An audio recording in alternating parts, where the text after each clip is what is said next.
Vous êtes en direct. Bonjour à toutes et à tous, bienvenue au Legal Digital Day, premier salon virtuel sur la transformation digitale et numérique des professions du droit.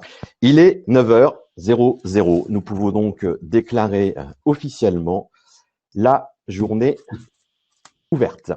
Merci à la communauté du droit qui nous suit en live depuis Bruxelles, Columbus, Londres, Montréal, Casablanca, Kinshasa, Cotonou, Abidjan, Milan, Dakar, Buenos Aires, Athènes, Tunis, Liège et Alger. Le décor est maintenant planté, permettez-moi de poser le cadre. Plus que jamais dans un contexte si particulier, les professions du droit occupent un rôle central dans la période que nous traversons. Pour ces stratèges que sont les avocats, les notaires, les commissaires de justice et les juristes d'entreprise, renforcer son attractivité et innover sont un enjeu majeur pour rester à la pointe de leur secteur. Dans un monde en pleine mutation, le bouleversement que nous traversons se révèle être un catalyseur inédit de la transformation digitale des métiers du droit et un accélérateur de la transition managériale.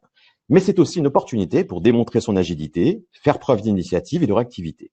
La période qui vient de s'écouler a mis en lumière de façon brutale l'importance de la stratégie digitale des organisations et particulièrement celle des professionnels du droit qui sont confrontés à des usages assez peu compatibles avec la distanciation physique, signature, audience, expertise.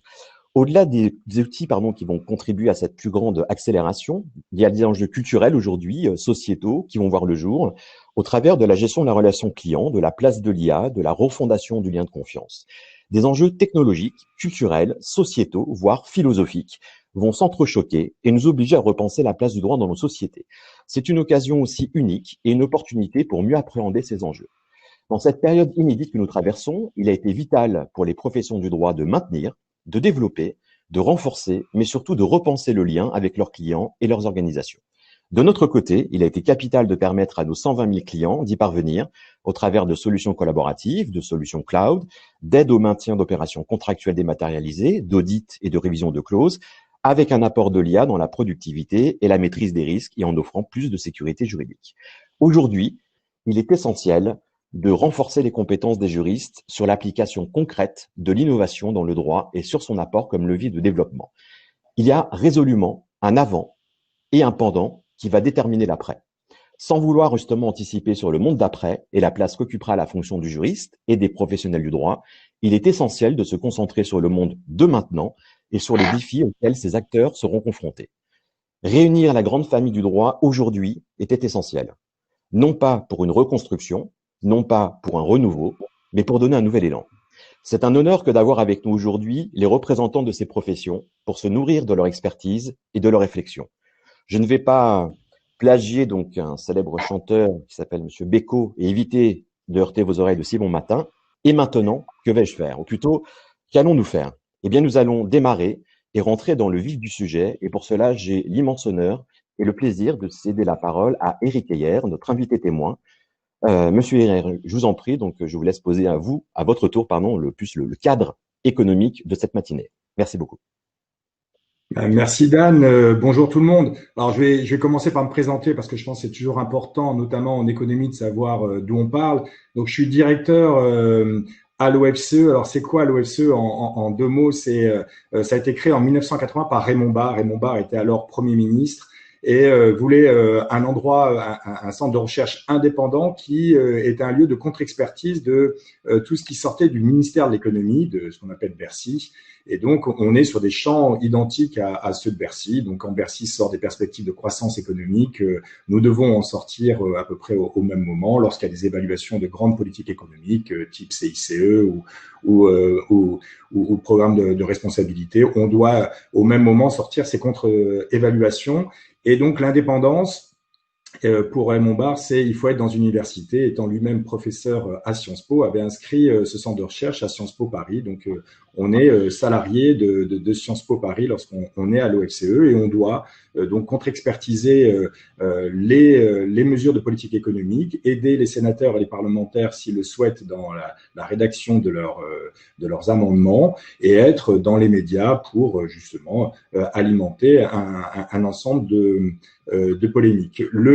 Le deuxième élément important me concernant, c'est que je suis membre du Haut Conseil aux finances publiques. C'est quoi le Haut Conseil aux finances publiques? C'est un organisme indépendant du gouvernement et du Parlement et qui doit analyser les budgets qui sont votés et émettre un avis sur ce budget. Et cet avis est remis à la Commission européenne qui valide ou non le budget. Donc voilà, en un mot, d'où je parle. Et donc, ce que je vous propose, c'est qu'en 10 minutes, un quart d'heure, j'essaie dans un premier temps d'introduire cette journée en dressant un petit bilan de cette crise économique où on en est aujourd'hui et essayer de mettre 2-3 perspectives pour les mois à venir. Donc, je vous ai préparé un certain nombre de transparents, enfin de PowerPoint, de slides qui seront ensuite sur le site. Donc, vous pouvez ensuite revenir dessus si cela vous intéresse. Donc, globalement, en quelques mots, ce qu'il faut avoir en tête, c'est que le premier bilan, vous voyez, la crise a commencé le 17 mars. Donc, ça fait maintenant 16 semaines que nous sommes en crise économique, en crise sanitaire et crise économique. Et donc, le coût, globalement, on peut l'évaluer aujourd'hui et on l'évalue sur ces 16 semaines à 165 milliards.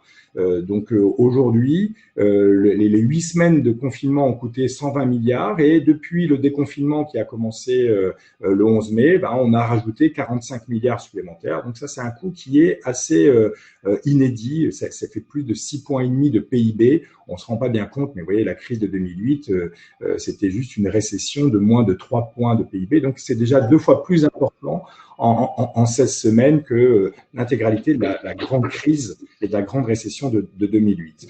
La question qu'il faut se poser tout de suite après, c'est qui va supporter ces 165 milliards? Et donc, le premier aspect, c'est notre président Emmanuel Macron nous avait dit lors de sa première allocution Covid que quoi qu'il en coûte, ça serait les finances publiques qui supporteraient l'intégralité de ce coût économique, de ces 165 milliards. Alors, quand on fait le bilan aujourd'hui, les finances publiques, donc vous l'avez ici, les finances publiques ont pris 96 milliards de leur charge, donc ça veut dire que ils ont pris 60% du coût économique, donc c'est pas l'intégralité du coût économique qui est pris en charge par les finances publiques, mais une grande partie seulement. Et ça veut dire que globalement les acteurs privés, que ce soit les ménages ou les entreprises, ont aussi à supporter un coût lié à cette crise économique. Les ménages supportent une baisse de leurs revenus de 14 milliards et les entreprises, et ça fait de plus de 50 milliards à leur charge. Donc là-dessus, c'est des aspects sur lesquels il faut aujourd'hui revenir quelques instants parce que c'est extrêmement important pour la suite finalement de la répercussion de cette crise sanitaire sur l'économie. Alors, prenons d'abord les ménages. Oui, les ménages ont perdu 14 milliards. Alors, on a mis en place des dispositifs d'activité partielle qui a permis de limiter la casse pour un grand nombre de salariés. Mais vous voyez, quand vous êtes en activité partielle, vous ne touchez que 86% de votre rémunération. Donc, vous avez une perte de ce point de vue-là, une perte limitée, mais une perte. Et puis, des indépendants ont perdu aussi en revenus. Et puis, ceux qui étaient à taux avec des rémunérations variables ont aussi perdu. Donc, il y a tout de même une perte de revenus de 14 milliards. Mais ce qui est intéressant pendant cette crise et pendant ces semaines, c'est que les ménages ont beaucoup moins consommé que cette chute de revenus. Et donc, il y a une épargne supplémentaire qui s'est constituée.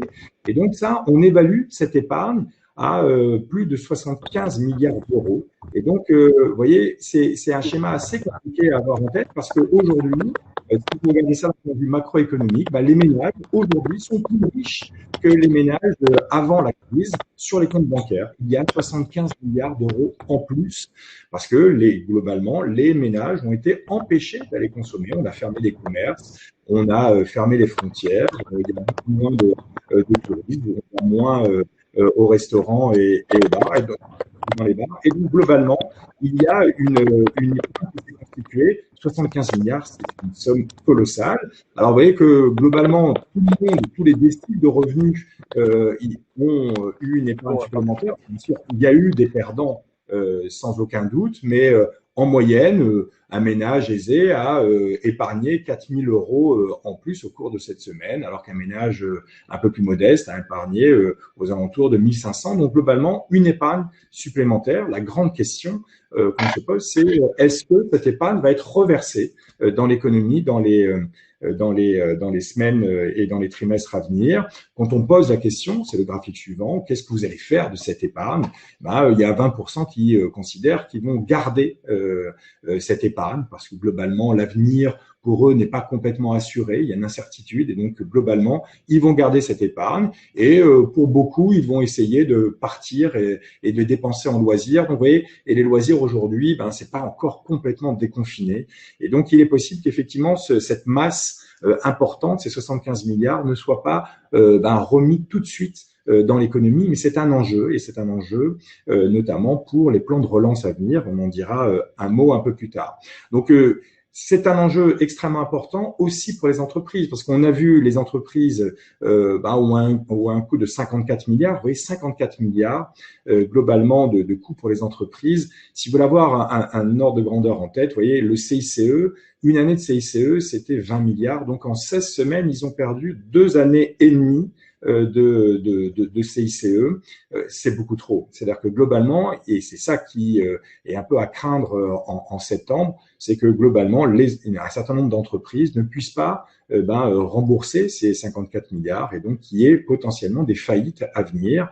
Et s'il devait y avoir des faillites, globalement, la crise sociale arriverait à ce moment-là. Et donc, il y a un énorme enjeu aujourd'hui pour les finances publiques de sauver ces entreprises. Alors, est-ce qu'on sauve toutes les entreprises? Est-ce qu'on sauve uniquement les entreprises qui ont un business plan suffisamment important? Vous voyez, c'est ça l'enjeu aujourd'hui du prochain plan de relance qui aura lieu normalement, qui devrait avoir le jour fin août, début septembre. Mais c'est un enjeu extrêmement important, notamment pour l'emploi, parce qu'aujourd'hui, contrairement un petit peu à ce qui était à craindre. Vous voyez, quand vous avez une crise aussi violente, le PIB a chuté de plus de 30% sur une période, on aurait dû normalement avoir des destructions d'emplois massives en France, mais un peu partout. Vous voyez dans ce tableau qu'on aurait dû détruire au mois d'avril 9 millions d'emplois en France, à peu près 11 millions en Allemagne et 50 millions aux États-Unis. Alors, on n'a pas eu encore ces éléments sur l'emploi. Ça pourrait malheureusement arriver un peu plus tard, mais pour l'instant, ça a été complètement absorbé en grande partie par les dispositifs d'activité partielle. C'est-à-dire que globalement, le gouvernement a demandé aux entreprises de garder les salariés au sein de l'entreprise et en prenant en charge une grande partie du coût salarial, l'intégralité du coût salarial pour les entreprises, une petite perte pour les ménages comme on l'a vu. Mais petit à petit, ces dispositifs vont être levés un peu partout en Europe. Alors, quand même à noter que les États-Unis n'ont pas du tout utilisé ce type de dispositif. Et donc, vous voyez qu'au final, les États-Unis sont le pays qui a détruit le plus d'emplois au cours du mois d'avril, alors que globalement, les destructions d'emplois ont été relativement maîtrisées. Vous voyez, en France, on a détruit que, entre guillemets, 200 000 emplois en avril. On avait détruit en mars 500 000. Donc, on est aujourd'hui sur une facture de 700 000 emplois détruits. Ça peut paraître beaucoup, mais par rapport aux 9 millions qui étaient à craindre, vous voyez que ça a été largement absorbé par les finances publiques. Mais attention, si les ménages ne se remettent pas à consommer, et notamment une partie de cette épargne, et si le gouvernement lève petit à petit ces dispositifs d'activité partielle, alors il est à craindre que les entreprises fassent petit à petit faillite et que du coup la crise sociale arrive. Vous voyez, le gouvernement aujourd'hui est plutôt sur une hypothèse de 1,2 million de destruction d'emplois d'ici la fin de l'année. Donc attention sur l'emploi, le choc est pas encore complètement derrière nous, il est même potentiellement devant nous. Et les plans de relance sont extrêmement importants pour finalement limiter ce choc-là. Alors peut-être que un élément important en allant un peu dans la prospective, c'est est-ce que la rentrée sera une période de reprise? C'est un peu ce que nous affirme l'INSEE dans ces statistiques qui sont sorties hier, c'est-à-dire qu'il y a une bonne reprise aujourd'hui de l'activité, un peu meilleur qu'anticipé. Vous voyez, bon, qu'est-ce qui pourrait mettre à mal cela?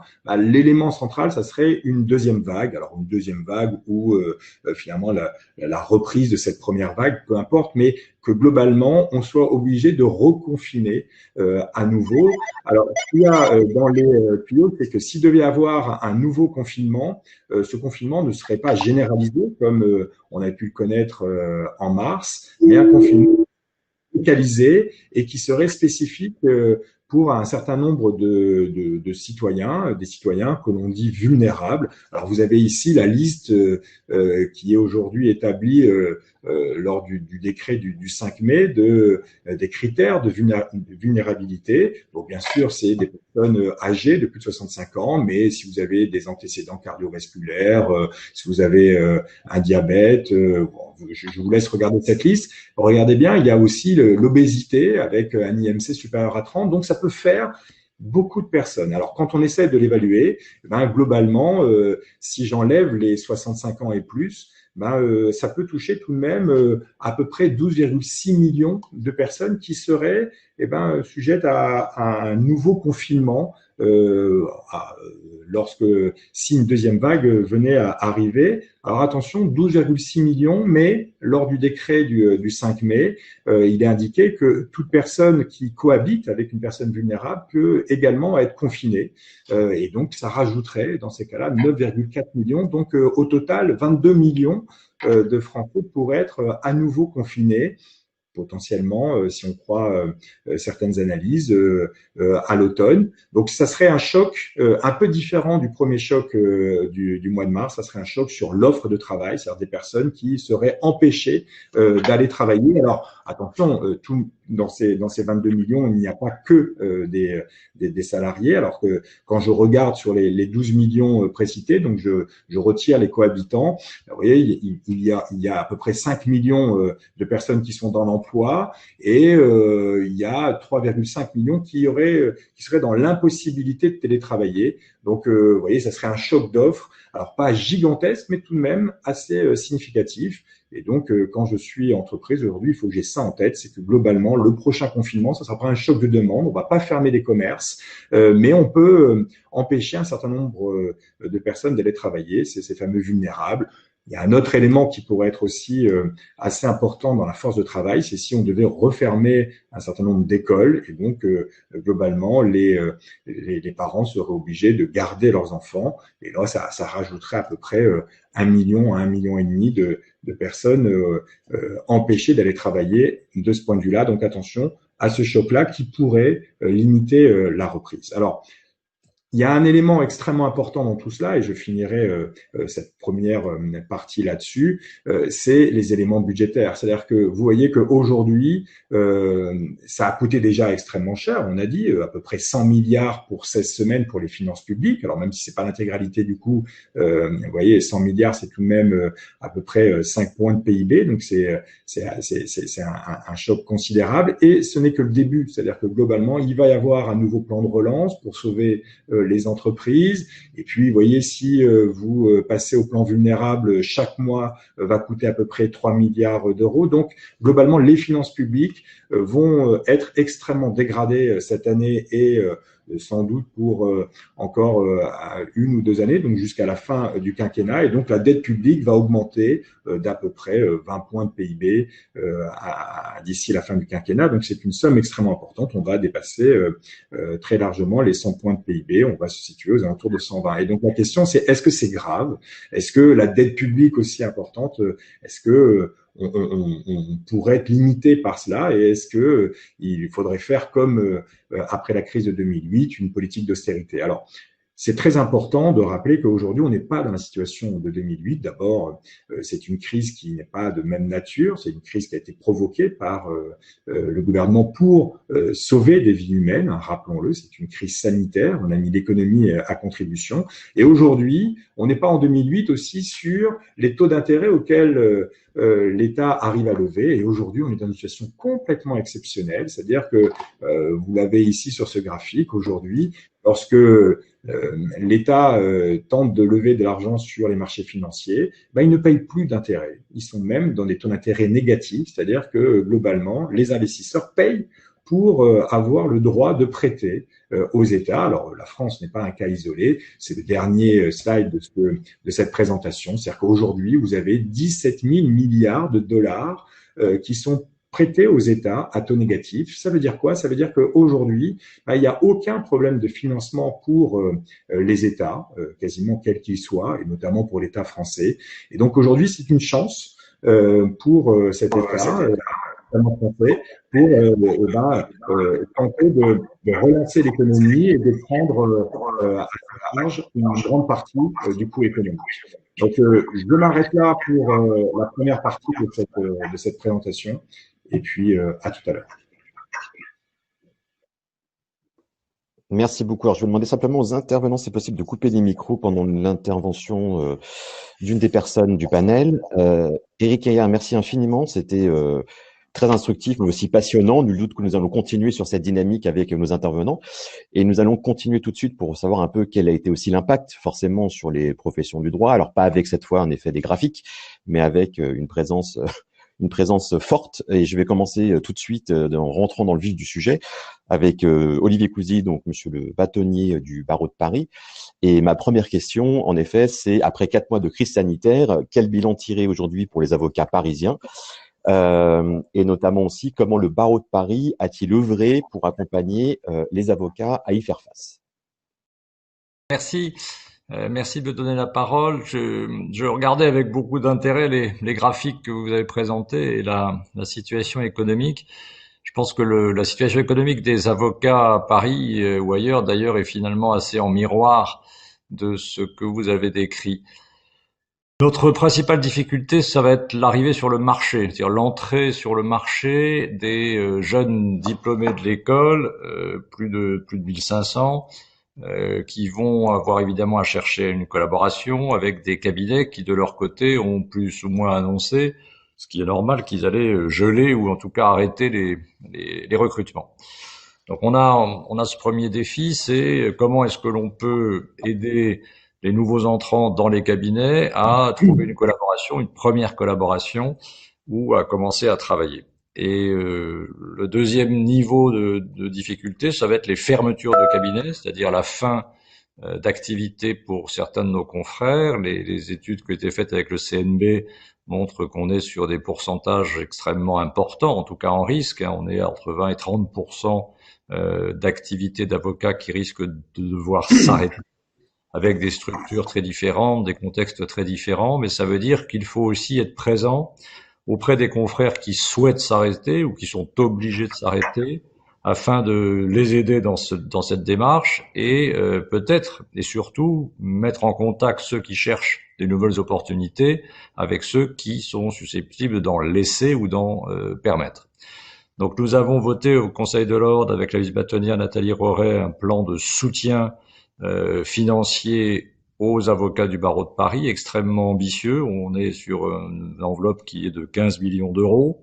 On a vraiment travaillé sur tout ce qui était les réserves disponibles tant de la CARPA de Paris que de l'Ordre de Paris pour impulser cette aide dynamique et financière. Pourquoi? Parce qu'on a été assez peu aidé et entendu par les pouvoirs publics pour 2 raisons. La première, c'est que nous sommes une profession libérale et indépendante et que dans les plans de soutien que vous avez présentés tout à l'heure concernant le soutien aux salariés, concernant le soutien aux activités, à la fois les professions indépendantes, mais les professions indépendantes dans le droit, je ne serai peut-être pas le seul à le dire tout à l'heure, n'ont pas été particulièrement dans le centre d'intérêt des pouvoirs publics.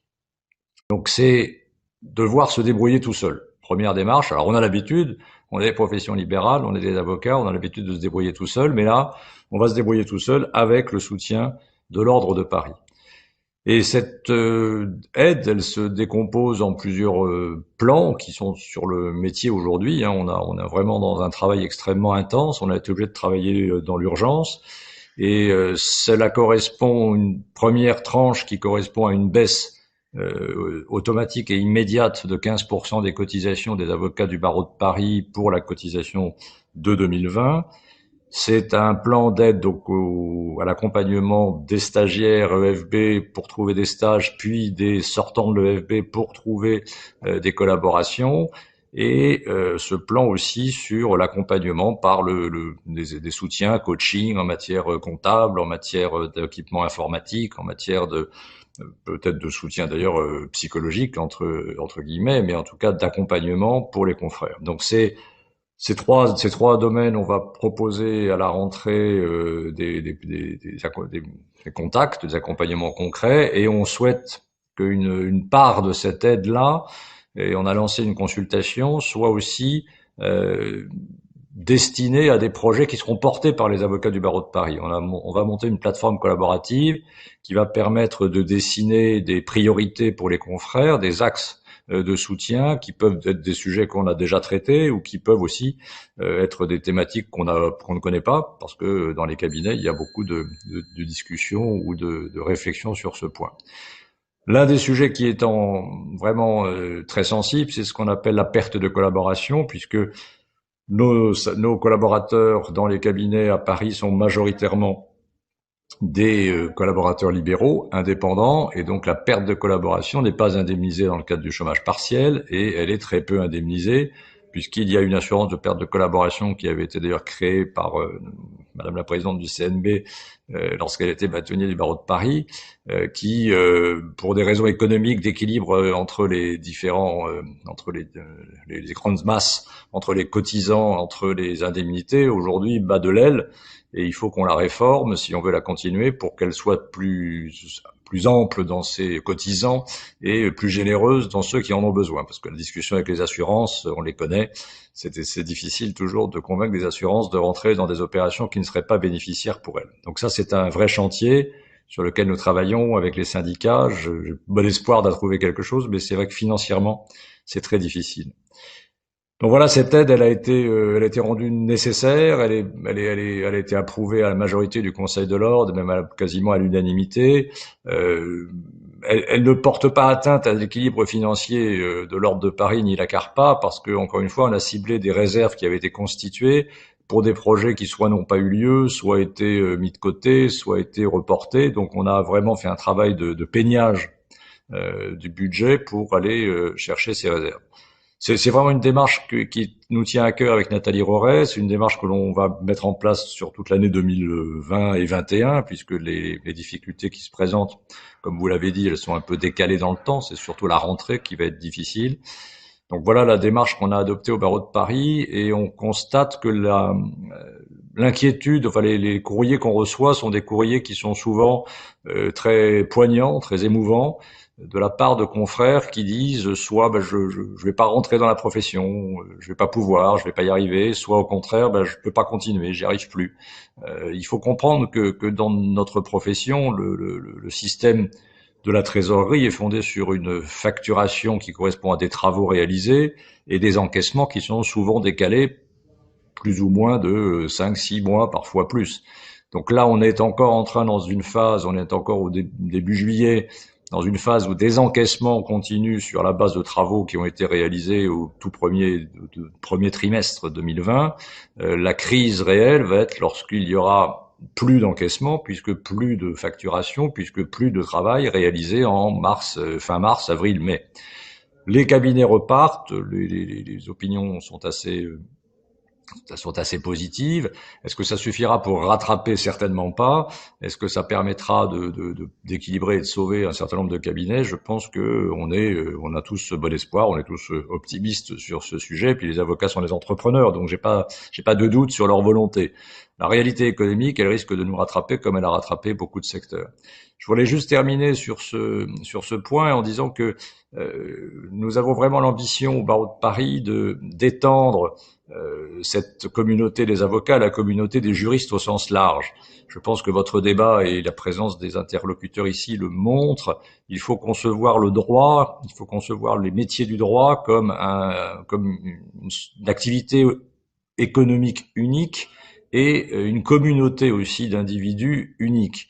Alors on est toujours sur un sujet sensible qui est la question de l'avocat en entreprise. On ne va peut-être pas en parler là maintenant, mais moi je redis que l'avenir passe par l'uniformisation des statuts des juristes pour que tous les juristes qui travaillent en entreprise et qui font du droit avec du conseil et qui sont dans ces activités du droit de conseil aux côtés des autres professions doivent être avocats.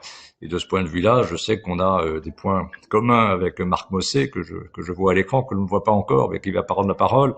Et je ne désespère pas, là encore, en 2021, de faire comprendre et de faire entendre par la profession d'avocat, qui pour l'instant reste un peu réticente sur ces sujets, mais aussi les juristes d'entreprise et les pouvoirs publics, que des efforts communs doivent être faits pour que un élève qui sort de l'EFB puisse se dire de manière tout à fait sereine, je vais aller faire mon travail d'avocat dans une entreprise, mais demain j'irai dans un cabinet et après-demain je reviendrai dans l'entreprise. Donc cette fluidité, on en a besoin. Peut-être, croisons les doigts, peut-être que cette crise du Covid va permettre de faire bouger un peu les lignes sur ce sujet. Voilà, merci beaucoup. Merci infiniment, Monsieur Batoni. On va poursuivre avec Bertrand Savouré, donc, qui est le président de la Chambre interdépartementale des notaires de Paris. Pareil, même question. Donc, après 4 mois de crise sanitaire, quel bilan tiré pour les notaires et donc en quoi la Chambre, justement, était aux côtés des notaires pour les aider à y faire face? Oui, bonjour à tous. Donc, s'agissant de la Chambre des notaires, donc en fait, je tirerai quelques éléments de bilan à l'issue effectivement de ces 4 mois. Si on regarde un peu ce qui s'est passé pendant la période, on constate qu'il y a eu un premier temps que je qualifierais de temps de sidération, c'est-à-dire que pendant quelques jours, il a fallu d'abord bien comprendre ce qui se passait, il a fallu complètement réorganiser les équipes dans l'ensemble des études notariales, équiper tout le monde en télétravail. C'est vrai que globalement, le télétravail était déjà assez largement diffusé dans notre compagnie et l'équipement technologique des études permettait de le faire. Mais c'est vrai qu'il a fallu déployer à 100% des collaborateurs, ce qui évidemment a été une phase un peu complexe. Il a fallu aussi comprendre la bonne mesure entre continuer à travailler tout en ne recevant pas du public. Vous savez, c'était le temps où vous ne savez pas si tout était fermé, comment il fallait travailler. Donc, c'était un peu compliqué. Une fois qu'on a passé ce temps-là, on s'est remis en ordre de marche et avec nous, notre préoccupation majeure, et je parle là de la Chambre, mais je parle de l'ensemble des offices notariaux au sein de la Chambre de Paris et partout ailleurs d'ailleurs, c'était de poursuivre le service public notarial et dans 2 domaines particulièrement, hein, mais dans tous les domaines c'était vrai, mais particulièrement dans 2 domaines. Il y avait naturellement le suivi de l'activité auprès des familles, la vie des familles ne s'est pas arrêtée pendant le confinement, donc il y a eu des événements qu'il a fallu suivre, des personnes qu'il a fallu conseiller, donc il fallait continuer. Et donc on a continué en télétravail, au téléphone, d'une façon différente, mais on a continué. Et puis il y a eu la fameuse chaîne de l'immobilier, parce qu'il y avait des contrats de vente qui étaient signés, des promesses qui étaient signées avant le confinement. Il a fallu les poursuivre. Alors, sont arrivées les ordonnances de la fin du mois de mars, du 25 mars, qui ont, comme vous le savez, juridiquement prorogé un certain nombre de délais administratifs et légaux. Donc, il a fallu complètement réorganiser nos contrats, puisque dans la plupart des contrats, il y avait des délais conventionnels qui n'étaient pas adaptés aux délais administratifs qui, eux, étaient prorogés. Donc, vous imaginez la charge de travail que ça représentait d'adapter 100% de nos contrats à ces ordonnances que, par ailleurs, il a fallu interpréter. D'ailleurs, il y a eu des ordonnances ensuite rectificatives pour nous aider à les interpréter. Notre préoccupation majeure, ça a été de poursuivre ce service notarial et d'une part en mobilisant les notaires et leurs équipes, en disant que en télétravail, eh bien sûr c'est plus compliqué, mais on arrive à travailler. Et deuxièmement, en déployant les solutions technologiques et numériques. Vous savez que notre profession s'est toujours énormément développée sur le plan de la technologie, et c'est vrai que on a pu très très bien travailler pendant cette période, mais néanmoins quand on passe à ce niveau de télétravail et de travail à distance, évidemment ça n'a plus aucune mesure. C'est-à-dire que j'ai coutume de dire qu'en 2 mois de confinement, on a fait des progrès en matière de digitalisation qui nous auraient pris 2 ans peut-être en temps normal, et c'est d'ailleurs ça c'est le point positifs qui démontrent qu'à chaque chose, malheur est bon, hein, naturellement. Mais c'est vrai et donc il a fallu apprendre à travailler je dirais, à poursuivre notamment la signature des actes dans cette période complexe. Et ça, on a pu le faire avec deux axes majeurs. Le premier, c'est faire un rapprochement très étroit avec l'ensemble des partenaires de la chaîne de l'immobilier. Je veux parler des géomètres, je veux parler des architectes, je veux parler des promoteurs immobiliers, et je veux parler bien sûr des services de l'État, et services de l'État pour les droits, la purge des droits de préemption, services de l'État pour recevoir les documents hypothécaires qui nous sont indispensables pour signer les actes. On s'est évidemment rendu compte là de façon très très étroite que les uns sans les autres ne fonctionnaient pas bien. Donc on a fait un très gros travail quotidien de resserrement de nos rangs, je dirais, pour essayer de se mettre en configuration presque guerrière pour avoir un front commun face à la crise du Covid. Et ça a plutôt bien fonctionné. D'ailleurs, on a créé l'Appui, qui est une association, une alliance des professionnels de l'urbanisme et de l'immobilier pour être prêt face à éventuellement une autre difficulté qui surviendrait à l'automne. Et puis le deuxième axe de travail qu'on a eu, c'est d'être très à l'écoute. Et là, je parle de l'action de la Chambre en particulier, très à l'écoute des offices notariaux.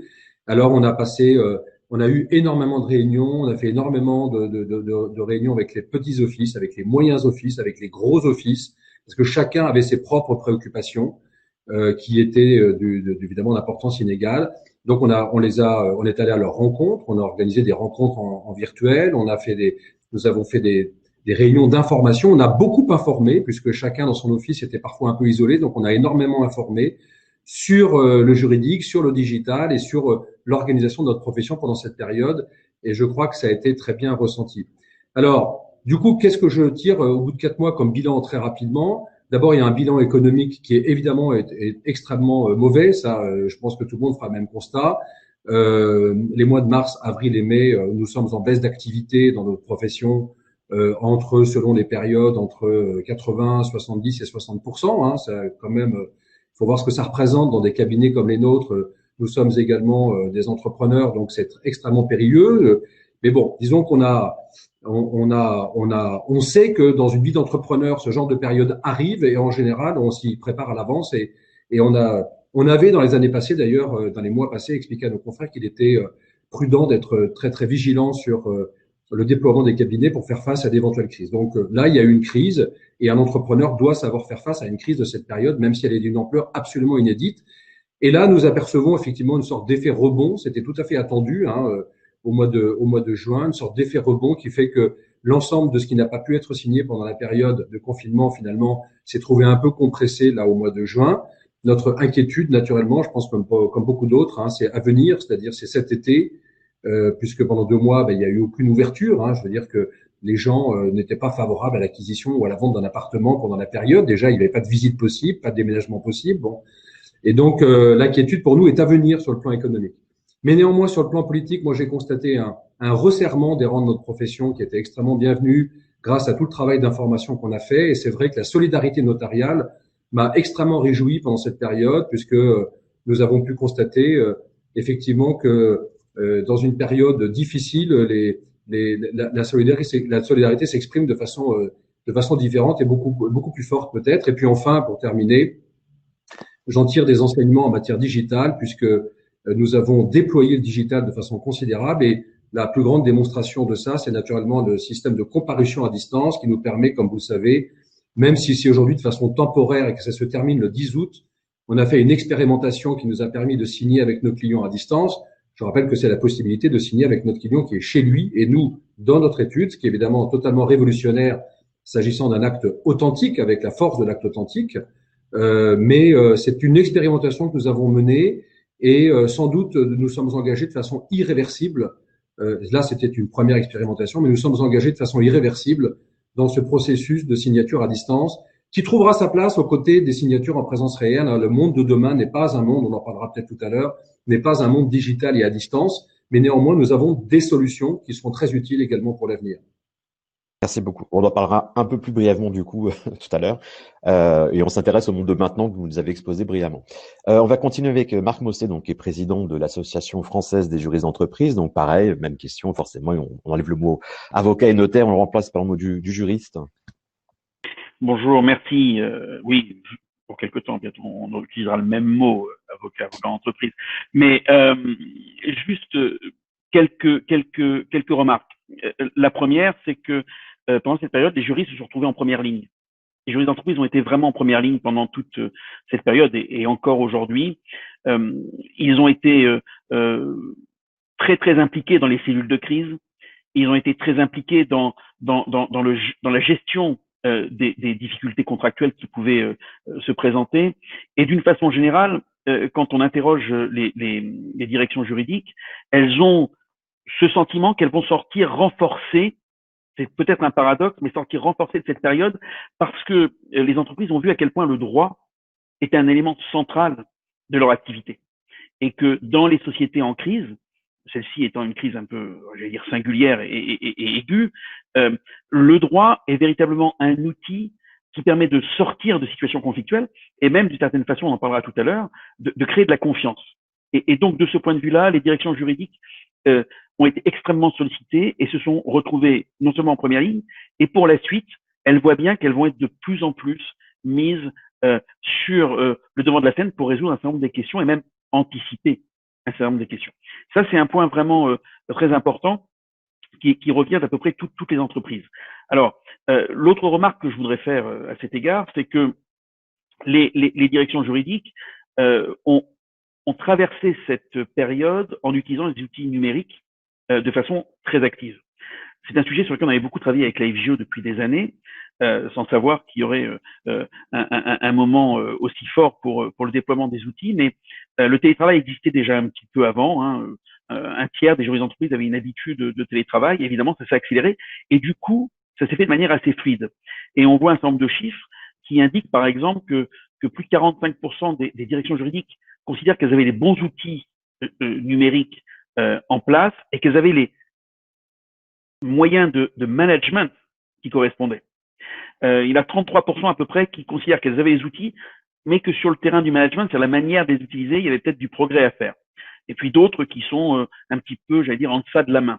Mais d'une manière générale, ce qu'on voit, c'est que les outils numériques ont déjà pénétré les directions juridiques et que cela a permis une fluidité dans la manière de s'organiser dans cette période de crise où le télétravail, évidemment, a pris de plus en plus de place.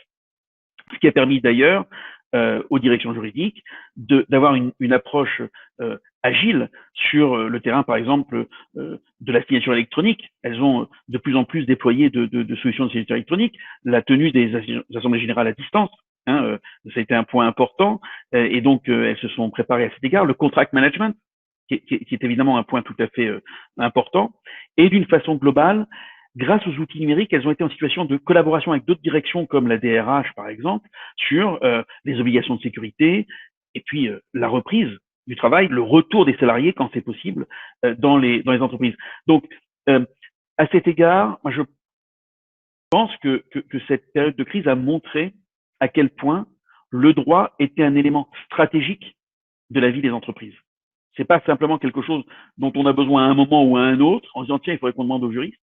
C'est quelque chose qui est au cœur de la vie des entreprises. Et de ce point de vue-là, ce qui a été assez frappant, et je terminerai sur ce point pour pas prendre trop de temps, c'est que la FGE a organisé beaucoup de formations en ligne. On avait beaucoup de formations physiques, on a tout passé en ligne à notre tour, et on a créé des communautés de bonnes pratiques. Par exemple, on a créé un groupe LinkedIn où beaucoup de juristes se rassemblaient pour échanger leurs bonnes pratiques. Et souvent, on dit les juristes ont une culture un peu individualiste, ils n'ont pas été formés au travail en projet, voilà, on se couvre la tête de cendre assez facilement, trop facilement. Et ce qu'on a vu là, au contraire, c'est que les juristes avaient finalement cette culture très naturelle d'échanger des bonnes pratiques, de travailler ensemble et donc de s'adapter à quelque chose qui était tout à fait nouveau à certains égards, en tout cas dans l'intensité de la crise. Et donc ça me paraît important, malgré les difficultés et malgré les questions qui restent devant nous, on en parlera peut-être tout à l'heure, inévitablement, je pense qu'il y a des aspects positifs, il faut toujours avoir des aspects positifs dans les histoires, sur lesquels on va pouvoir bâtir. Et je terminerai juste d'un mot parce que je ne peux pas ne pas réagir en souriant à ce que disait Olivier Cousy tout à l'heure. Je pense que l'un des enseignements, je parlais de mode collaboratif, c'est que on forme une communauté du droit. Et à mes yeux, c'est vraiment très important. C'est-à-dire que l'une des leçons que l'on va devoir tirer, c'est effectivement de s'interroger sur la manière dont on peut s'organiser pour mettre encore plus le droit au cœur de nos sociétés. Et ça, je pense que sans rentrer dans le détail tout de suite, on y viendra dans un instant peut-être sur la façon de le faire, c'est quelque chose de tout à fait essentiel. Et on en a parlé avec Olivier Cousy. Nous allons travailler sur la façon dont on peut effectivement, à travers un partenariat avec le barreau de Paris, aider un certain nombre d'élèves sortis de l'EFB, de jeunes stagiaires à trouver des stages en entreprise. On va essayer de travailler à cela parce que on forme cette communauté. Et je pense que l'un des messages qu'on doit envoyer dans cette sortie de crise, c'est véritablement cette construction d'une filière juridique qui sera d'autant plus impactante qu'elle sera rassemblée. Merci infiniment, Marc Mossé. Ravi, en tout cas, de vous entendre tout de suite, Madame Ferrachou, donc présidente du Conseil national des barreaux, sur ces sujets. Merci à tous. Effectivement, tout ce qui vient d'être dit est très intéressant. Donc moi, je représente les 70 000 avocats de France à travers cette institution que j'ai l'honneur de présider, en lien étroit avec le barreau de Paris. D'ailleurs, Monsieur le bâtonnier siège en qualité de vice-président de droit de cette institution, et la conférence des bâtonniers qui représente les 163 autres barreaux. Oui, je retiens le terme de sidération qui a été utilisé il y a quelques instants. Les 15 premiers jours ont provoqué une situation de sidération, ce qui ne veut pas dire que nous n'avons pas bougé. Le CNB a mis tout en œuvre, bien sûr, pour que les avocats puissent survivre à cette crise. Nous sommes intervenus auprès des pouvoirs publics pour que les dispositifs d'aide, tout d'abord, qui ont été déployés par le gouvernement, soient accessibles aux avocats. Je vous cite deux exemples. D'abord, faire en sorte que les associés des ARPI, les ARPI sont des structures d'exercice qui sont très répandues dans notre profession, aussi bien pour des structures de 2-3 avocats que de 50, 100, voire plus d'avocats. Donc c'est vraiment la structure d'exercice utilisée. Donc nous avons fait en sorte qu'elle puisse bénéficier du fonds de solidarité et aussi des prêts garantis par l'État, ce qui n'était pas le cas au lancement de ces dispositifs d'aide. D'ailleurs, nous n'avons pas cessé de rencontrer au fil de l'eau des difficultés qu'on a dénouées plus ou moins, mais en tous les cas, nous sommes restés extrêmement mobilisés là-dessus. Nous sommes également intervenus pour l'obtention des indemnités journalières pour garde d'enfants pour les avocats qui n'y avaient pas droit en début de crise. Alors, le Conseil national des barreaux est également intervenu pour maintenir, dans la mesure du possible, l'activité des avocats en ces temps de confinement. Nous avons lancé, dès les premiers jours du confinement, une campagne, la campagne Avocats solidaires, sur la plateforme avocat.fr, qui est une legal tech qui rassemble 15 000 avocats qui s'y sont inscrits. Et cette campagne s'est concrétisée par de l'information gratuite sur les mesures Covid proposées, notamment aux entrepreneurs. Des échanges qui ont pu se faire via la plateforme pour accompagner ces entrepreneurs dans leur démarche de mise en parenthèse de leur établissement. Donc, du droit à portée de main et se rappelle que les avocats sont les interlocuteurs naturels et étaient présents dans cette période de sidération.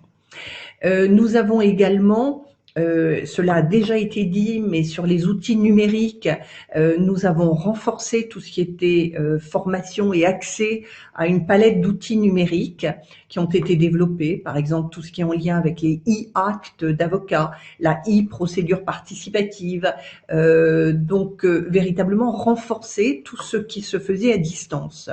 Et pour relancer l'activité judiciaire, nous avons également ouvert des négociations avec la chancellerie pour activer la mise à disposition d'outils numériques dans les juridictions. Et c'est dans ce cadre que nous avons conclu une convention sur la communication électronique pénale, un protocole qui s'appelle Plex Pénal, un protocole Plex Civil, Plex étant une plateforme d'échange de documents volumineux. Donc, vous l'avez compris, tout ce qui pouvait permettre de poursuivre le travail à distance, tout cela a été mis en place, déployé, renforcé lorsque c'était possible.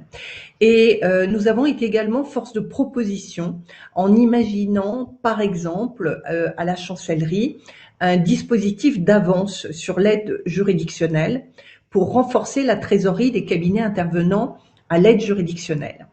Ce point est important parce que, d'abord, vous avez des régions entières en France qui ne peuvent accéder à la justice que par l'intermédiaire de l'aide juridictionnelle. Et vous avez beaucoup d'avocats qui s'engagent au titre de l'aide juridictionnelle, et la situation a totalement bloqué l'accès à l'indemnisation à laquelle ils ont droit. Et la chancellerie a endossé ce dispositif qui a fait l'objet d'ailleurs d'un décret. Bon, il n'en reste pas moins que le bilan économique est difficile, extrêmement difficile pour la profession. J'ai envie de dire contrasté parce qu'il y en a qui vont bien, mais il y a ce bilan économique d'ensemble auquel nous avons accès. Début avril, nous avons réalisé un premier sondage sur l'impact de la crise auprès des avocats, auquel plus de 10 000 avocats ont répondu. Ce chiffre n'est pas neutre parce qu'il est rarissime de dépasser autant de réponses en moins de 3 jours.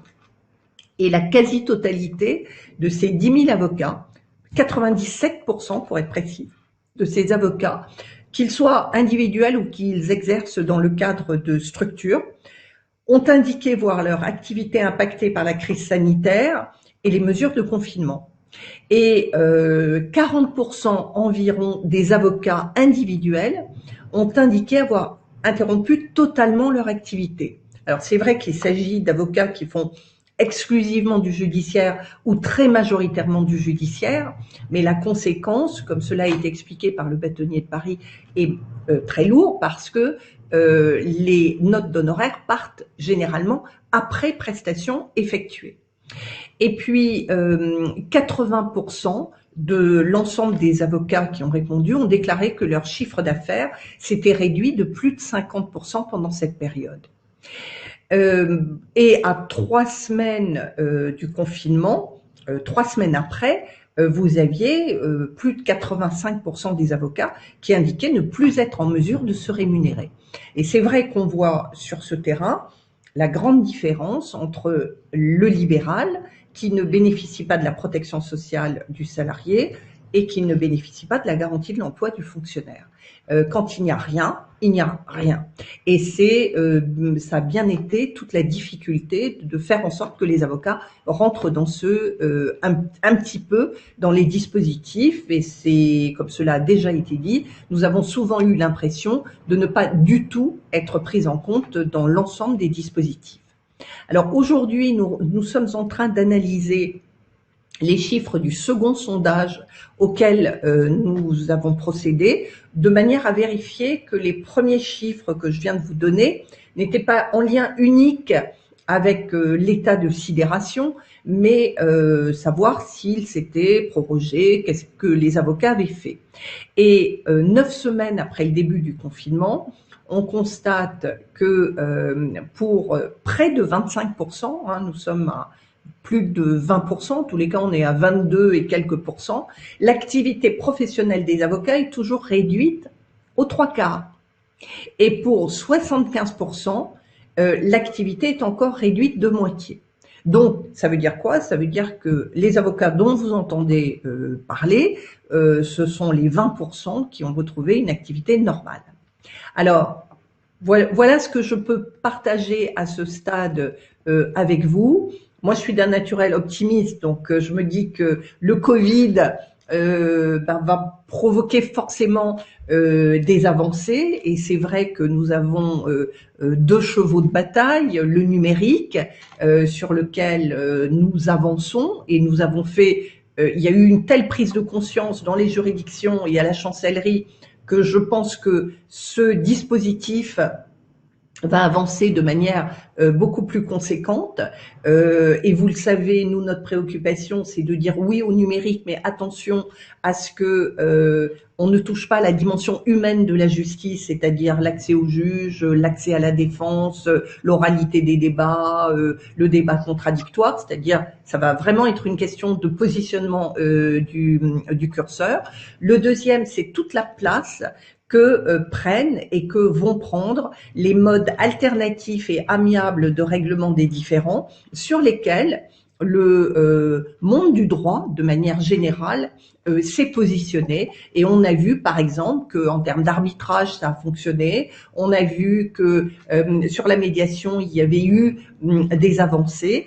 Nous, ce que nous voulons, c'est que ces modes amiables et alternatifs ne deviennent pas des voies alternatives parce que la justice ne fonctionne pas, mais deviennent une véritable option. Mais néanmoins, ça a permis d'avancer de manière extrêmement efficace et intéressante. Voilà ce que je pouvais partager à ce stade avec vous. Parfait, merci infiniment. Alors, je suis désolé, on a un timing très serré.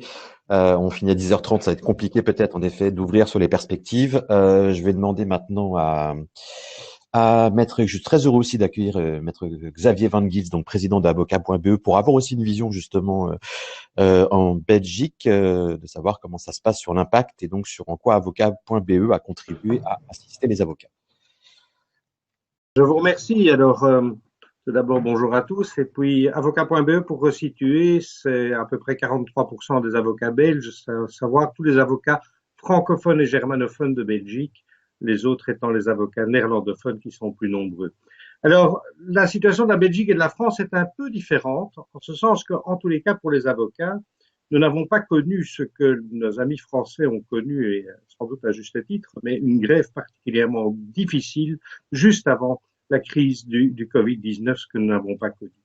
Et c'est pourquoi, lorsque nous avons nous-mêmes établi une enquête au début, enfin au milieu de cette période de confinement, on s'est rendu compte que ce n'était pas 30% de nos confrères qui souhaitaient quitter peut-être la profession pour voir d'autres choses, mais plutôt 10% des avocats, ce qui était évidemment tout à fait rassurant, mais l'explication est sans doute à trouver dans le fait que la crise a été forcément plus longue en France. Alors, la situation, évidemment, a été tout à fait catastrophique. C'est dans l'urgence qu'il a fallu traiter tout un certain nombre de choses. Mais la situation a été catastrophique pour beaucoup d'avocats, mais tout dépend, je dirais, des matières. Il y a des matières pour lesquelles les avocats n'ont connu absolument aucun ralentissement de leur activité, que du contraire, la crise elle-même justifiant évidemment un certain nombre de consultations dans certaines matières et certains étant totalement débordés par la crise elle-même. Mais la plupart d'entre eux, et comme l'a dit Madame la Présidente du CNB, effectivement, les avocats qui pratiquent plus le judiciaire, eux, se sont retrouvés avec un impact de diminution d'activité particulièrement important. Alors, qu'a fait Avocat.be? Mais Avocat.be, ce ne sont pas, c'est l'ensemble des barreaux francophones et germanophones, donc ce ne sont pas directement les bâtonniers. Avocat.be, c'est l'Assemblée générale des bâtonniers, mais aussi le conseil d'administration. Ce que nous avons fait essentiellement, je crois que c'est d'une part une participation aux prises de décision politiques et d'autre part de l'information aux avocats. Pourquoi? Eh bien parce que, évidemment, cette crise étant arrivée avec un confinement décidé en 24 heures, même si on a considéré que le secteur de la justice étant un secteur essentiel, il ne faisait pas l'objet d'un confinement, il y a eu une limitation très importante des audiences. Et donc, au niveau de l'organisation, comme ça n'était pas centralisé, eh bien, une organisation des audiences qui était organisée par chacun des tribunaux, c'était ce que j'ai appelé dans la presse la cacophonie totale. Et dans le cadre de cette cacophonie, nous avons dû informer évidemment l'ensemble des avocats de la manière dont ça se passait. Mais nous avons aussi participé aux décisions parce que la crise a entraîné un transfert de pouvoirs législatifs vers le gouvernement, c'est ce qu'on appelle les pouvoirs spéciaux, et des arrêtés royaux de pouvoirs spéciaux ont été pris. Et dans le cadre des arrêtés royaux de pouvoirs spéciaux, je dois reconnaître que le gouvernement a systématiquement pris l'avis d'avocat.be lorsqu'il s'agissait de problèmes relatifs à la justice. Dire qu'ils en ont tenu compte de nos avis serait évidemment excessif. Comme toujours, le politique prend des avis, mais parfois choisit de ne pas en tenir compte. Mais enfin, pour l'essentiel, les pouvoirs spéciaux ont permis de constater qu'il y avait véritablement une prise en considération des avis que nous pouvions rendre, pour notamment permettre de poursuivre une activité judiciaire la plus importante possible, avec notamment le développement de la procédure écrite pendant cette période.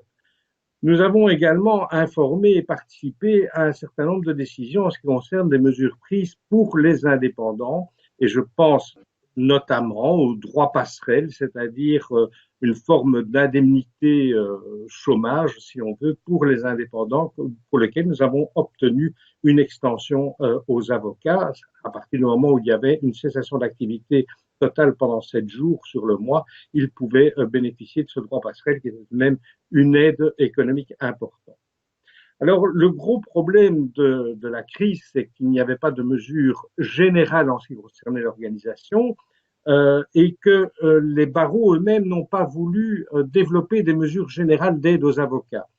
C'est-à-dire qu'ils ont souhaité, et on a rencontré les bâtonniers et on a discuté avec les bâtonniers, ils ont souhaité plutôt pouvoir répondre au cas par cas dans le cadre de l'aide qu'ils pouvaient apporter aux avocats, certains barreaux ayant d'ailleurs développé des caisses d'aide, des caisses d'entraide aux avocats. Alors, je dirais que pour l'avenir, par contre, ce qu'on pourra constater, comme le disait M. le bâtonnier de Paris, c'est effectivement une difficulté que nous allons rencontrer pour les futurs stagiaires, pour ceux qui vont rentrer au barreau l'année prochaine. C'est clair que le nombre de maîtres de stage risque bien d'être en diminution importante parce qu'il y a eu un frein d'activité et il y a toujours un frein d'activité actuellement.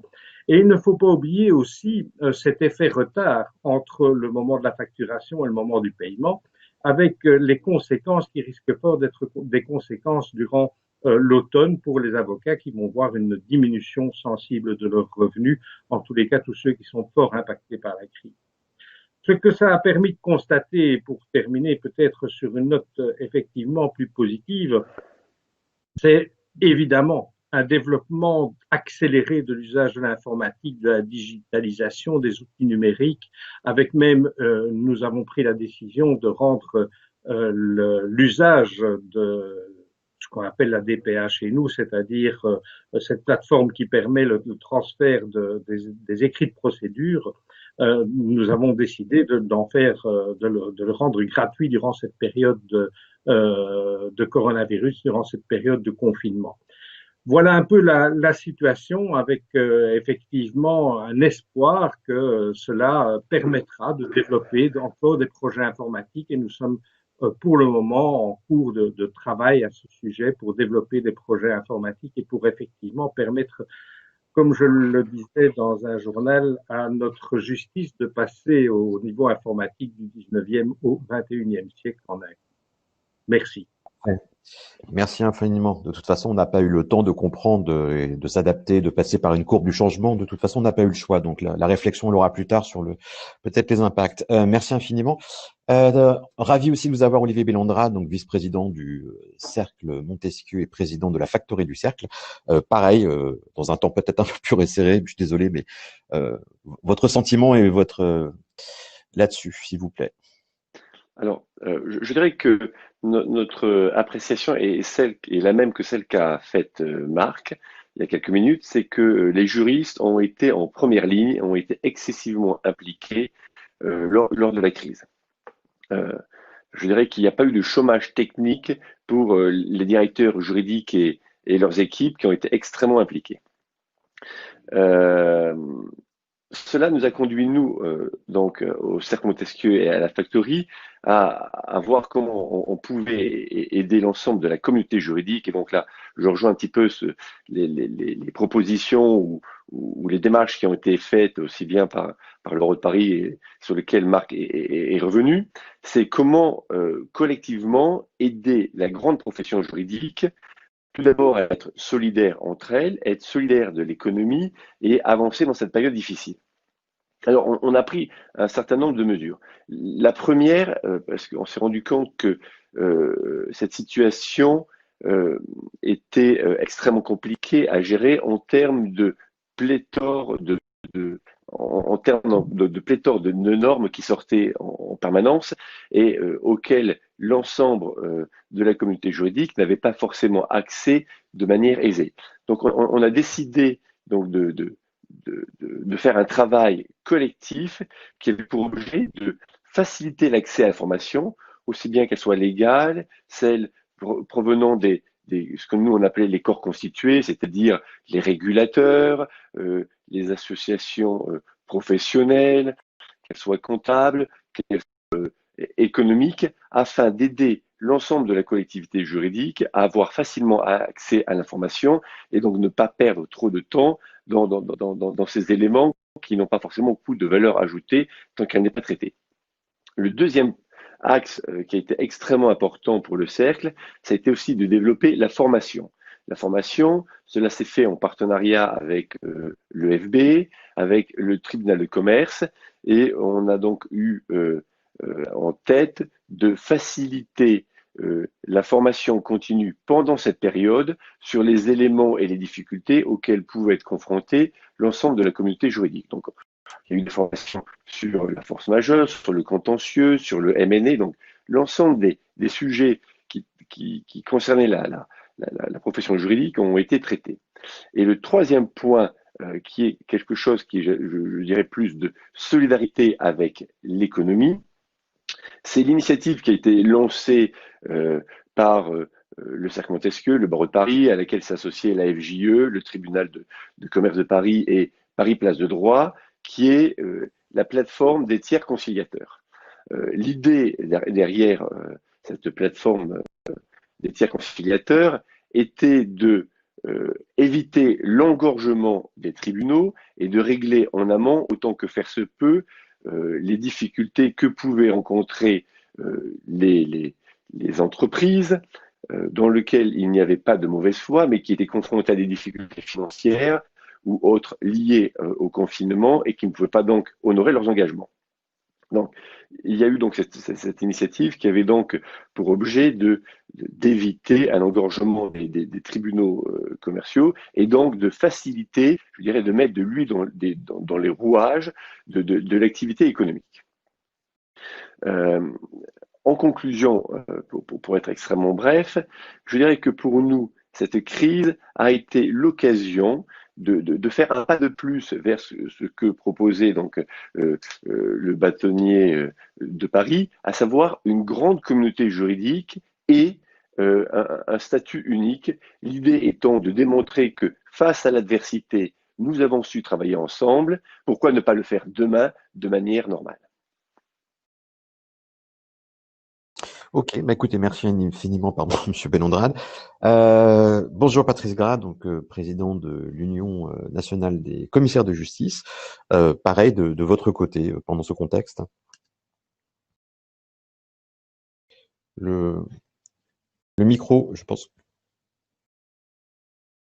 Vous avez été sage en me débranchant, je me rebranche. Bonjour à tous et à toutes.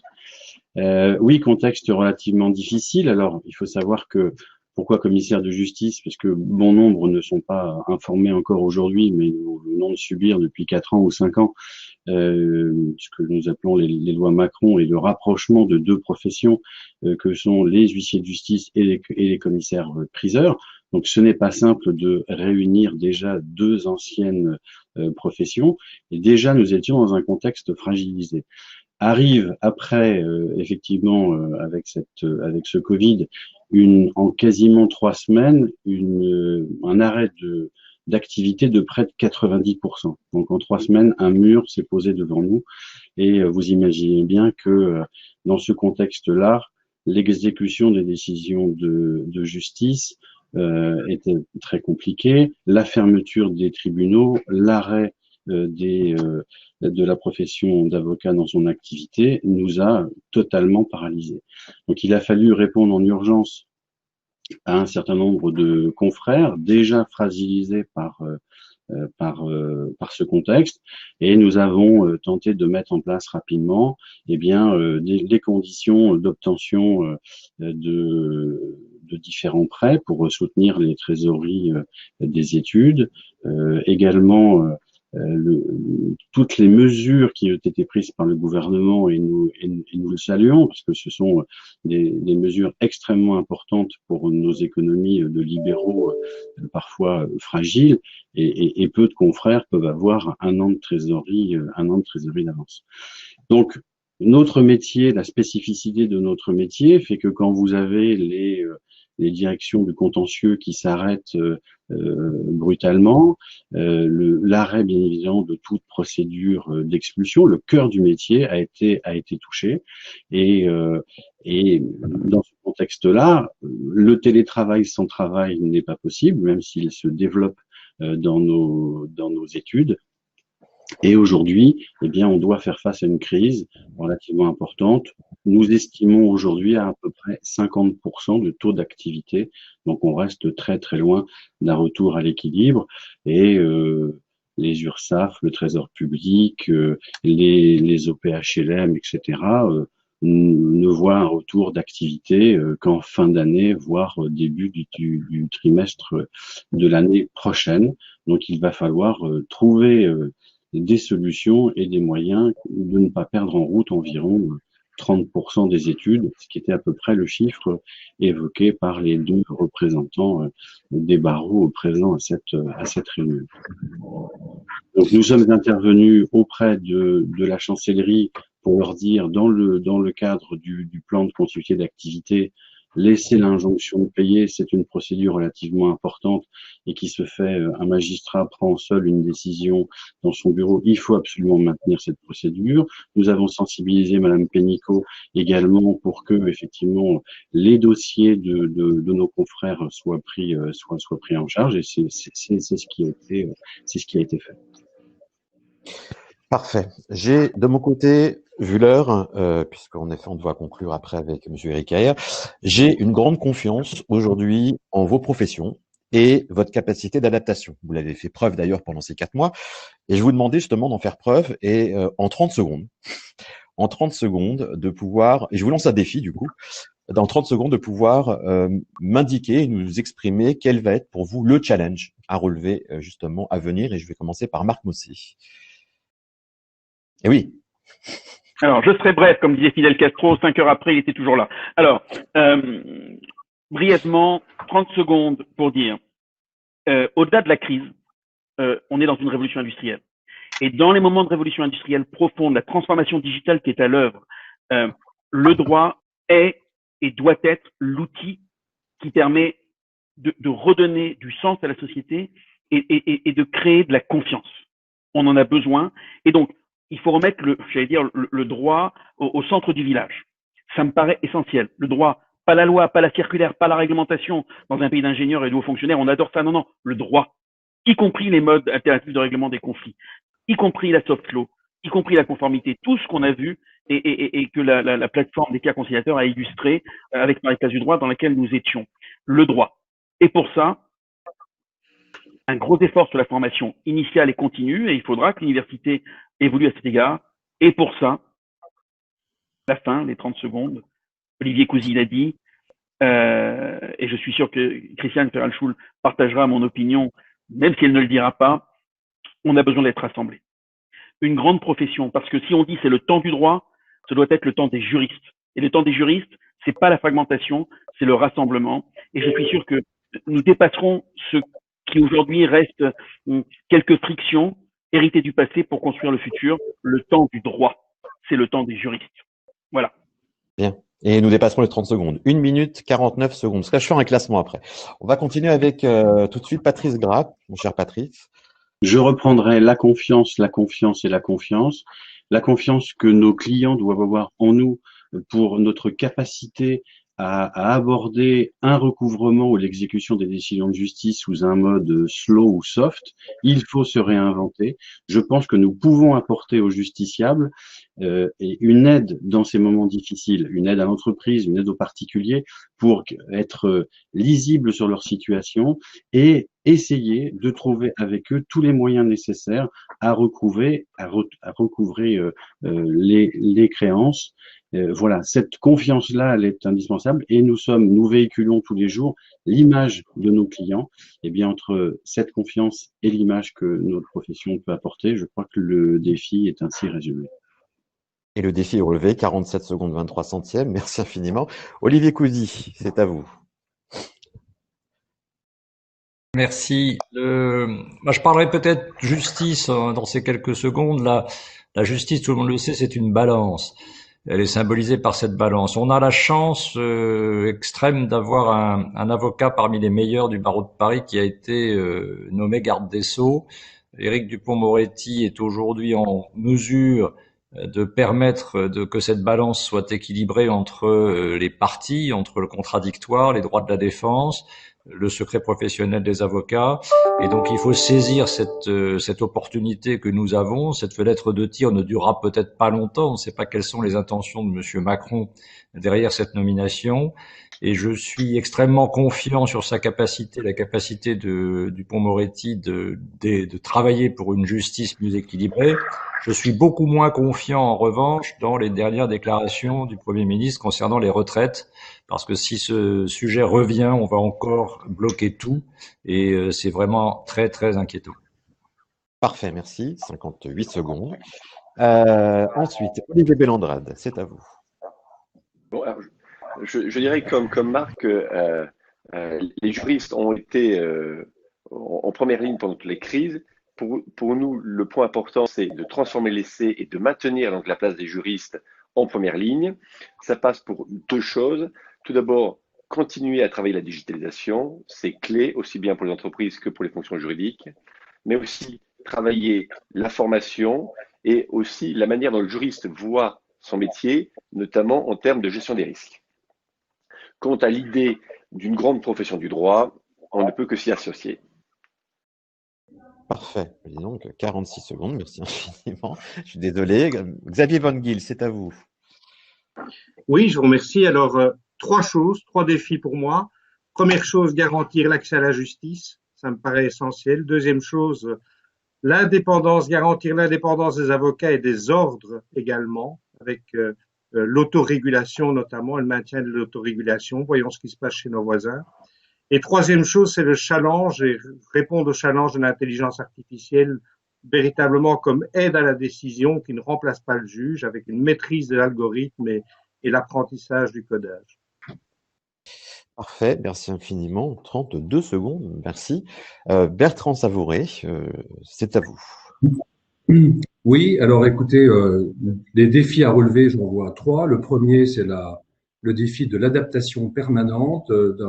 On entre peut-être dans un nouveau monde, je ne sais pas, en tout cas dans un monde différent, mais ça fait longtemps que le monde change à peu près tous les ans. Donc, être en capacité de s'adapter en permanence pour parfaitement comprendre les besoins des personnes qui sont nos clients et pouvoir en permanence s'adapter à un travail qui soit pour eux un travail efficace et sécurisé. Le deuxième défi, c'est l'interopérabilité. Interopérabilité, d'une part, entre les professionnels. Il faut que les professionnels travaillent ensemble. On s'en est encore plus rendu compte. Chacun à sa place, on doit travailler en parfaite coordination et c'est essentiel dans la communauté juridique, mais bien au-delà, dans la communauté économique. Et interopérabilité également des outils, puisqu'on s'est rendu compte que on a différents partenaires digitaux et qu'il est important que tout le monde puisse travailler ensemble et qu'on puisse connecter tout le monde. Et enfin, le troisième grand défi, c'est justement celui du monde de la liaison entre le digital et le monde présentiel. Le demain n'est pas un tout digital, demain sera également digital. Il faut qu'on trouve la bonne mesure. Digital et sécurité juridique, digital et efficacité, digital et parfaite compréhension et conseils donnés. Voilà les grands défis que nous sommes prêts à relever avec naturellement tous les développements en matière d'intelligence artificielle. Merci infiniment. On a 1 minute 12 secondes. Et enfin, ma chère Christiane Ferral-Schulz, c'est à vous. Merci. Pour moi, le défi, c'est que le CNB reste bien à l'écoute des confrères et les accompagne dans cette évolution ou révolution, comme vous voudrez. Le plan d'investissement dans le numérique que j'avais appelé de mes voeux en début de mandature et que j'avais placé au cœur de mon mandat et sur lequel nous travaillons depuis plus de 2 ans, aboutira à la rentrée de septembre par la présentation d'Ibaro V2 pour apporter des services toujours plus performants aux avocats et favoriser leurs réflexes numériques. Le défi du Conseil national des barreaux, c'est de les accompagner aussi vers de nouvelles activités, ce que nous avons fait avec la publication du guide Enquêtes internes qui vient d'être publié, vers de nouvelles structures, par exemple la Société pluriprofessionnelle d'exercice qui a franchi une nouvelle étape hier soir avec l'adoption d'un guide pratique commun à 6 professions concernées par cette structure. Et enfin, le défi du CNB est de garantir que le virage du numérique que nous a imposé cette crise ne se traduise pas par moins de contradictoires, moins de droits de la défense et moins d'humanité. Si la justice doit prendre le virage du numérique, elle doit rester avant tout humaine. Donc c'est la conjugaison de tous ces éléments qui doit être au cœur du dispositif. Merci, vous êtes prêts à l'exercice. 1 minute 20, en tout cas, vous avez tous relevé le défi. Les challenges à venir, on verra. Éric Heyer, vous n'êtes pas épargné. Alors, je vous dirais que pendant une crise, on se révèle, mais aussi on se relève. Vous avez de votre côté 7 minutes, si c'est possible, Éric, je suis désolé. 7 minutes pour aller à l'essentiel sur une vision peut-être un peu plus optimiste et de prospective. Non, mais c'est un luxe, 7 minutes. Donc, allez, rapidement, non, mais j'ai entendu tous les défis. J'ai envie de retenir les mots alors, qui ont été utilisés par Marc Mossé comme rassemblement ou le mot de confiance ou de justice. C'est-à-dire que globalement, il va être là. Donc, il y a des enjeux à très court terme. C'est en termes de confiance. Alors, en économie, on préfère dire lever des incertitudes pour qu'on retrouve la confiance. Mais disons que c'est à peu près la même chose. C'est-à-dire que globalement, il faut rappeler, c'est une crise sanitaire et il faut à tout prix que dans l'opinion publique, la crise sanitaire soit bien derrière nous et pas devant nous. Et donc, il faut continuer la lutte contre cette crise sanitaire. C'est extrêmement important pour que justement les ménages recommencent à consommer, pour que les salariés recommencent à aller travailler en toute sécurité. C'est vraiment un point central. Ensuite, un peu dans la justice ou dans les inégalités, ça a été beaucoup mentionné pendant les débats, c'est les jeunes qui arrivent sur le marché du travail. Et vous voyez, aujourd'hui, alors, on peut pas parler de génération sacrifiée, mais je dirais plutôt de cohorte sacrifiée, c'est-à-dire qu'il y a des études passionnantes qui nous indiquent qu'effectivement, lorsque vous arrivez au moment où le marché du travail est en crise, vous allez garder trace de ce moment pendant quasiment une quinzaine, une vingtaine d'années, voire dans certains cas, c'est plus que persistant. Et donc, il va falloir faire beaucoup pour cette jeunesse, mais encore une fois, cette jeunesse qui est cette cohorte qui arrive en 2020, qu'elle soit qualifiée ou non qualifiée. C'est des mesures qui doivent être spécifiques, c'est pas des mesures communes pour cette cohorte, mais il va bien falloir, bien entendu, s'y attaquer. Sinon, il y aura une forme d'injustice qui va se créer. Alors, enfin, le mot rassemblement me paraît être le bon mot. Alors, il a été utilisé pour la profession, pour votre profession, mais on voit bien que ça doit être un mot qui doit être aussi utilisé au niveau de l'Europe. On ne pourra pas s'en sortir et on a d'autres enjeux qui soient environnementaux, sanitaires ou digital sans l'Europe. Et là, de ce point de vue-là, on pourrait considérer, et ça aussi, ça a été mentionné dans vos débats, il y a des opportunités au moment d'une crise. Et pour moi, il y a eu une énorme avancée au niveau de l'Europe pendant cette crise qui a été marquée par le deal Macron-Merkel, mais qui a été repris par la présidente de l'Europe, Von der Leyen, et qui devrait voir le jour le 17 juillet. Et vous voyez, c'est un moment important. Alors, j'essaie de l'expliquer. Vous voyez qu'aujourd'hui, l'Europe était un peu dans une impasse, dans la mesure où on a créé une monnaie. Alors, je parle de l'Europe, je parle de la zone euro. On a créé une monnaie, mais normalement, quand vous créez une monnaie, vous avez forcément une banque centrale, mais vous avez surtout un État en face de cette monnaie. Or, le problème, c'est qu'en face de l'euro, de cette monnaie unique, il n'y avait pas d'État, il n'y a pas de budget, il n'y a pas de ministre, il n'y a pas de ministre qui rend compte de leurs actions à un parlement de la zone euro. Et donc, il y avait un premier point là-dessus. Le deuxième point, c'est qu'on a fait pire. On a créé donc une monnaie sans État, mais on avait aussi créé 19 États orphelins d'une monnaie. Et donc, il y avait une grande difficulté. Donc, une monnaie sans État, 19 États sans monnaie, ça ne pouvait pas rester en l'état. Il y avait cette incomplétude de la construction. Et donc, il y a forcément, quand vous êtes dans ce schéma-là, eh ben, deux voies possibles. La voie de on redonne une monnaie à chacun des États. En gros, c'est on arrête cette histoire commune de l'euro et on reprend chacun notre monnaie. Ou alors, vous avez la construction d'un État en face de cette monnaie. C'est on va un peu, pour aller vite, vers un fédéralisme au sein de la zone euro. Les deux voies étaient en fait pas très clair.